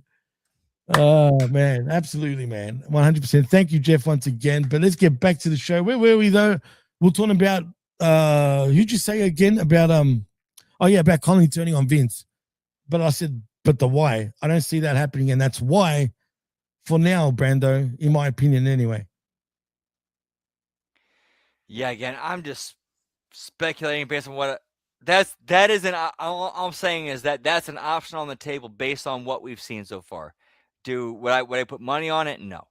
Well, see, the other problem is if you do that, then Vince needs another 2 new guys to be the chosen ones. And that would just be silly, to be honest. In a weird way, there's actually a couple of guys that are there right now. That's true. At least could buy time for him to build somebody up in the background. Those 2 being Willie Mack and Too Tough Tony. And then baby faces too. But Jeeves is also the baby face here in all of this. Yep, and you have Jeeves. That could be the baby face to build up in the background right there. Jeeves. It's slightly convincing me a little bit more now. Slightly, but very slight. I still don't see it, but it might have convinced me just a little bit. However, when it comes to that match, Jeeves would put up a good fight. He would establish himself as a player, but still gets beat. I'm cool with that because I mean he's not a Conley, he's not any of these guys really when you think about it, right? So I don't know. I think Final Boss says I think it's a confidence storyline. In what way do you mean by confidence? Like for whom? For Jeeves or? And Josh says interesting idea, Brandon. Josh likes it. He likes it a lot, but Final Boss says Vince needs a guy to believe he's the guy. Well, Conley's the guy that believes he's the guy, technically. You know what I mean? So I don't know. Look, we're moving way too forward. And we kind of know certain things. So we'll see what happens in the future. Yeah. I slightly get what you guys are saying, but for now, I don't see it, but I slightly see it with what Brandon said with Jeeves anyway. Yeah, let's put the crystal balls and Ouija boards down and get back to the show. Whoop, whoop. Yeah, put that shit away. Come on, fellas. Anyway, backstage, we tried to get Vito. They tried to get Vito's attention. Sorry. Let me go back before that. Before that, we see because by the way, I wanted to shout out Russo. Him and Vito had good chemistry, surprisingly, dude. Well, to be fair, they've been friends for close to 35 plus years. So, and what's up with Russo always mentioning her butt? He's an ass man, pal. I'm an ass man. I need to get that now for my roadcaster, just for that. I mean, it's interesting. I mean, I haven't seen her ass. Does she have an ass?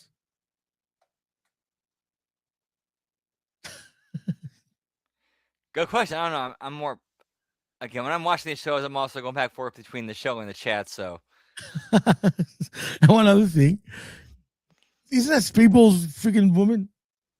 Oh, Veda? Yeah, they're married. Yep. Wow, interesting. Hey, look, he's in the house also. We got MSG saying, even if fellas talk to you in a bit, Jimmy, we'll do. I've already plugged the show, by the way, at the start of the show. As I said, suck my balls later on, but it's not live. So when it goes out, it does. But anyway, yeah. Thank you for joining us, MSG. But let's move on, Brando, because but I did find all that talk pretty interesting. Vince was in the mood, definitely. But we see another backstage segment where Cocaine had a bat and smashed the zombies' heads while flashing lights flashed rapidly. Why? Was it a cocaine rush going on there, Brando? Was he fucking like in a cocaine sort of hole? I think it was one of those things to mask the violence while implying the violence, if that makes any sense. That's good. That's actually very good. Yeah, That's actually a good idea. Yeah, it seems like a blurred lines version of what Ben talks about of show don't tell, where you're kind of showing and telling at the same time, well, without doing both, without explicitly doing both. Plus, you can hide everything too, like, you know. So that's also a positive. You know, if you're gonna make things look stupid, flashlights work. Yeah, give me strobe light, pal. Give me MSG, 1 to 3 letter agencies of HMG. Whoop whoop. Always good to see you, pal. Whoop whoop. Absolutely, man. And Labrat, stop giving me heat, man. God damn. No, don't worry. I love Labrat. He's my Labrat, like I've always said. I get to test things on him. But anyway, next we see J-Rod and Sophia Rose, who I've never seen in my life, versus Danny Moe and, of course, Big Al. Now, this match is a bit of a blood feud here between two women, particularly. But who's Sophia Rose? Storyline wise, she is the childhood sister, bestie of J-Rod. I remember. Sorry, you're right. And we spoke about that 2 weeks ago. But because I saw her in the ring, she looked different than when we saw her in a backstage segment or whatever and whatnot. But do you know anything about her women's like wrestling stuff before JCW? Well, according to Tennessee Couponer, she has actually been women's champion in OVW wrestling, and she actually has, from what I read about her, she has like an actual serious illness, injury, or what? I'm not sure, whatever it is, but basically it's like she knows the clock is ticking. So what? She's got some sort of terminal disease? Let me go hit up let me hit up Grok real quick. Let me hit up Grok real quick. She's a stroke survivor, apparently. Damn. How old is she, man? I mean, I'm hearing so many people. Dude, I don't know what the fuck is going on, but I'm hearing a lot of like late 20-year-olds, even early 30s, and I kid you, especially women and former athletes even, having fucking strokes, man. Like, that's fucking bizarre. I mean, something's causing that shit. Healthy young women should not be going through that shit. If I said the answer, we would get in trouble. We would get in trouble. Let's just see VDoc 19, VDoc 91, and we'll leave it there. Yeah, okay. Now I'm really freaking. Did you say VDoc 91? Look at what I'm doing. Look at what I'm doing. Oh shit! For real? Dude. Wow. Yeah. The now that we're about 6 years about 5 years after, and then we're actually seeing the effects of the VDoc 19 senation, and seeing the effects of it. Yeah. I'm laughing because you say you're jerking off. No, if I was jerking off, I'd be doing this. Oh no! Oh, we need a for that one. Let me just say, first of all, so it's funny because we were talking personal shit off the air. I was explaining about a family member of mine after the good old punches that people get. Literally the punches. If you get my drift. People have been getting sick or even having heart attacks, bro, and strokes and whatnot. So, fuck you, powers that be. Sign those NDAs indeed. Otherwise, we're off the air, pal. Anywho, koof. Back to the match, though. Thank you for everyone for saying that. This match was fine again, but it's more, it's more about J-Rod and Big Al. I guess you can enter Sophia Rose now into this. It was a decent match, but J-Rod handed Sophia a pair of brass knuckles, and then Sophia hit Danny with him, and then pinned her for the 1, 2, 3, and that was that. So J-Rod and Sophia Rose defeat Danny Moe and Alice Crowley, or Big Al, whatever you want to call her. Dude, what'd you think of the match? I thought it was a good match, but I mean, the women worked well together. They got what they needed to across, and they did good stuff. That's absolutely right. Very good stuff. And I'm sorry actually for you, Brandon, because I know you're doing the what do you call it? The Triple A watch along. We're up to the last match, but because this show was more special, obviously we're going a little bit more longer. But let's get into it though, shall we? Because after the match, we see PCO looking for Vito backstage, as Vito was still comatose when PCO found them. I wonder why. I mean,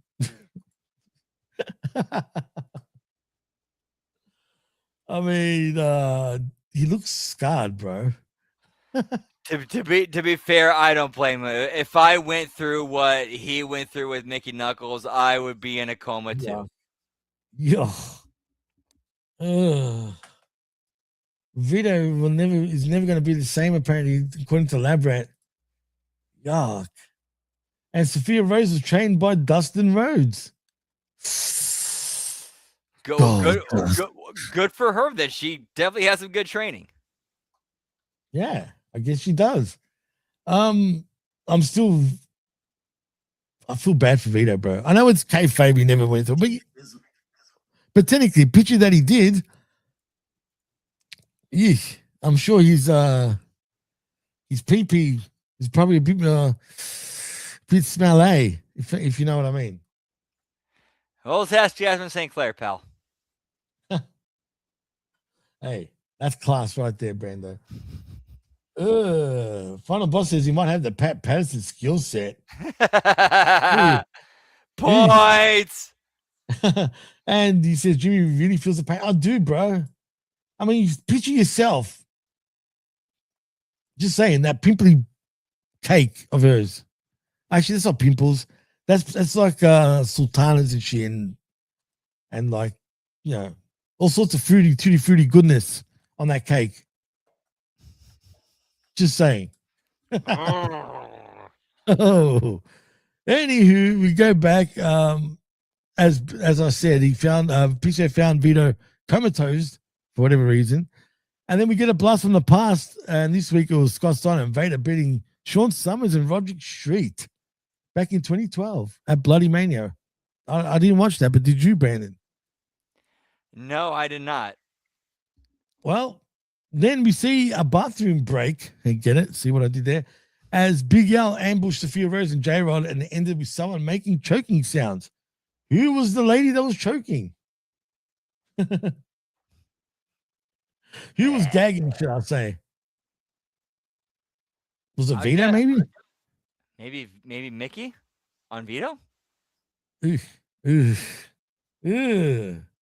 That's foul, Brando. That's yuck.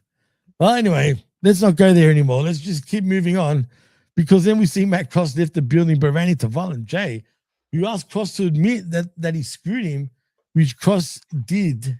And Jay said he had 3 letters for him. KFC, as they are hiring, as everybody was alluding to earlier. Poor bloke. I'm sure he ended up probably back in TNA or some shit like that. Now, so, no, it's a conspiracy what you're trying to allude to. Okay, just quietly. Just quietly. I'm not into those type of cakes, all right? I like a smooth cake, not a fucking bumpy one. Jeez. Anyway, that leads us to the main event. It is match number 5 in PCO, Mickey Knuckles versus Too Tough Tony and Willie Mack in a no DQ match for the JCW tag team titles. And straight off the bat, Mickey grabbed the chair and put it in the ring, as PCO put other friggin', should I call it international objects in the ring, as PCO grabbed the mic and spoke in Francois. Now, did you understand what he said? Because I didn't. No, I don't speak French. You know what, lad rat? I do like banana cake. I'm not lying, I do. But anyway, continue. Sorry, Brandon. No, I don't speak French, and it's the way things are going these days. Speak French would be the French is gonna be Arabic. Ooh. Yeah, it's gonna be Arabic, all right. But anyway, Allah Akbar. Shukran to France. Throw the homemade bomb launch. Oh no. Talk about heat. Anyway, Tian Kuna says KFC, we do chicken right. Lol, I know. It's finger licking good, Josh. Come on. Jeez. No, she does have a fruit cake. Final boss. God damn it. No, I don't like bumpy banana cake now, so Calso. For fuck's sake. Yuck. I just like banana cake and not the real brown version, if you get my drift. You know, like that's off cake. Like that becomes a little off if you get my drift. Anyway. This cake smells a little funny, pal.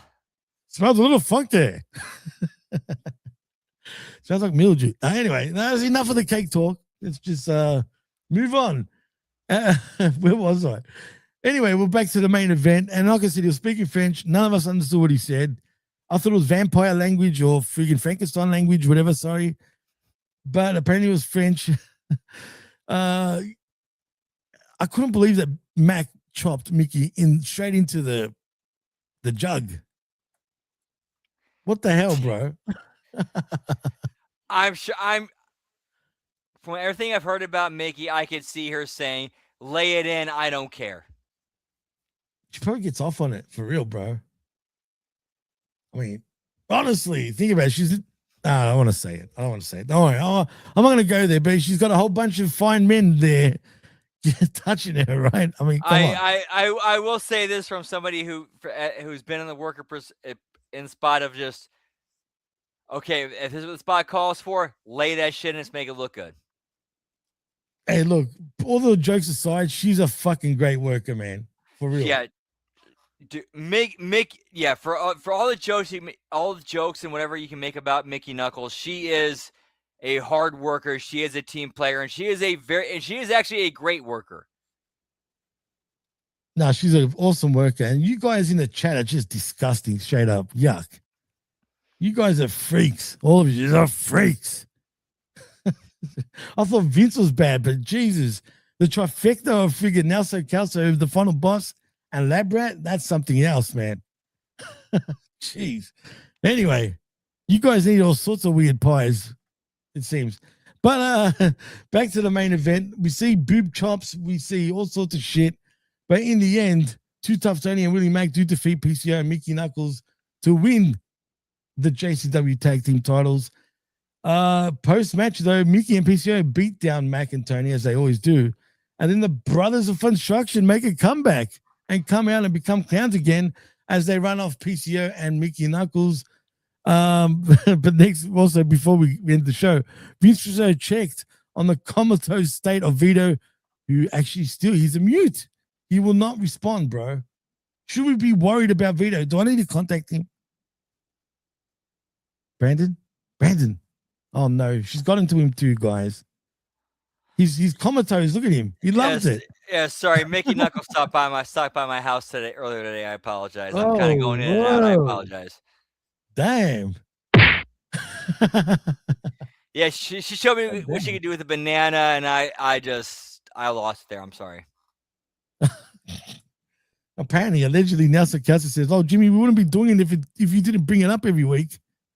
No. That Brad brings it up every week and then puts my name into it. That's how it happens. God damn. And Final Boss says Vince put a bow on Vito and the Brothers of Podstruction. Same show payoffs. Yeah, it was great. Like I said, I truly believe this was the best friggin' show so far that I've ever seen. Yep. Brandon? I agree. Like when it comes to the Brothers of Podstruction, this might a layer to their character. The Brothers of Podstruction, but they can dip into that old mafioso badassery when they need to. That's now there. That's now part of their character. That's layers. That's part of the onion, pal. Yeah, absolutely. I mean, they paid it off, man, and it was cool, man. Also, Tim Cooper says, on my second week watching the episode, like the flow of the show. Oh, good. You know what, Josh? You should be watching it every week because it's different. It's a true alternative to AEW and what WWE is doing, obviously. I mean, shit. The production's not like them two, but it's not meant to be. But it's a great show, man. You know what I mean? And MSG is sweet. Thank you. Give me a piss break, obviously, and I'll see you then.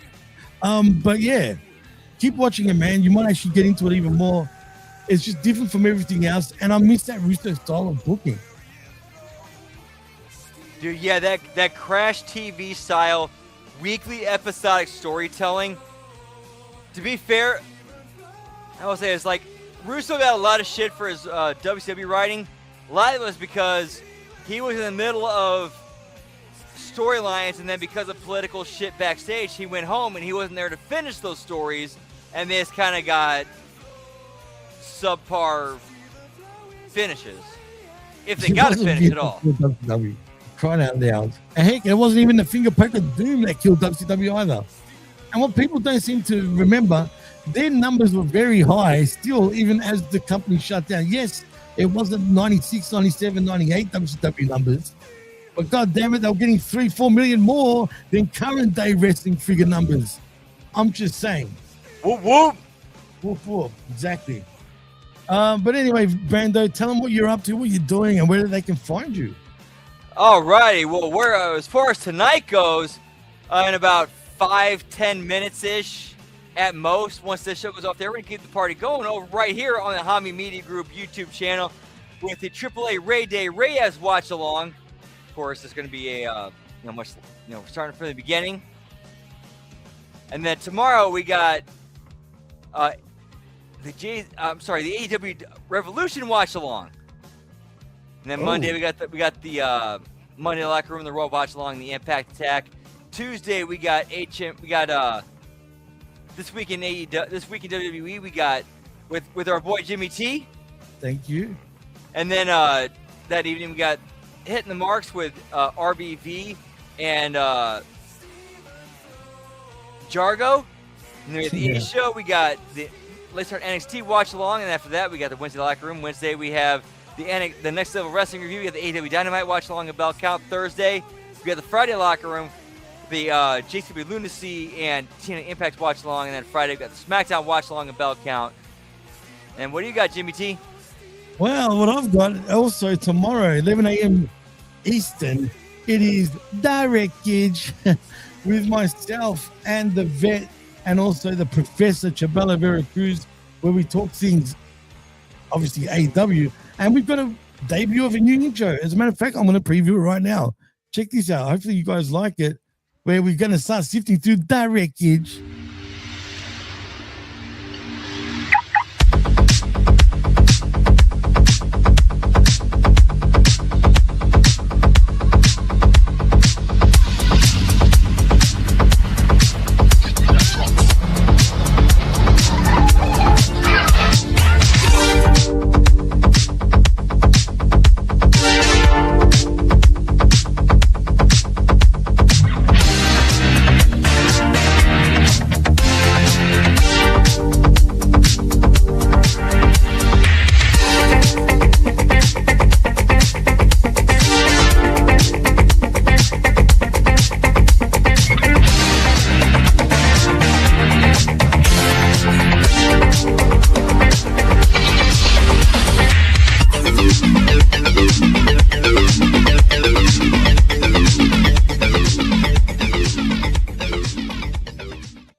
Check that out, 11 a.m. Eastern. Thank you to Big Ray for that intro. And of course, Tuesdays with myself and R to the B to the V, where, like you alluded to, where we talk this week in WWE at 3 p.m. Eastern, where it's all things WWE. So look out for that also. And of course, we'll also be breaking down Revolution on the Wreckage tomorrow morning at 11 a.m. Eastern. So anyway, in saying that, I am Jimmy T. He is Whoop Brandon, and you've been listening and watching Insanity. live right here on Hammy Media Group's YouTube channel and on the Patreon after the fact. Till next time, whoop whoop and peace.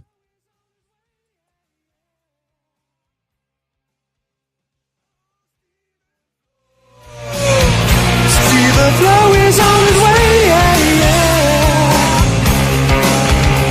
Oh, Steven Flow, Steven Flow, Steven Flow.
Bitch, I'm not mad.